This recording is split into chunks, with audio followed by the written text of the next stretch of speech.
Yaqin 2 yil ichida juda ko'p montajyorlar ishsiz qoladi degan fikrim bor. Video montajyorlar. Hmm. Polniy videograflar emas, video montaj bo'yicha ishlaydigan insonlar juda ko'pchiligi ishsiz qolsa kerak. Sababi aytaylik bitta videografga, video montajyorga 10 ballgacha baho bersak, 5 ballgacha oladigani 2 yildan keyin to'liq ishsiz qolsa, 7 ballgacha oladigani qisman ishsiz qoladigan bo'lsa, 10 ballilari, 8-9 ballda yuradigani ishi o'sha doimgidek davom etaveradi.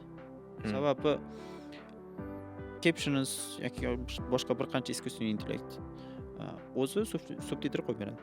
O'zi montaj ham qilib beradi kerak bo'lsa. O'sha elementlarni ham qo'yib beradi, ikonkalarni ham qo'yib beradi. O'zi o'sha versiya kontentni ham ssenariysigacha yozib beradi. Xo'p, shuncha narsani o'zi qilayotgan ekan, mana bu 5 ballgacha baho oladigan montajyorga nima keragi bor?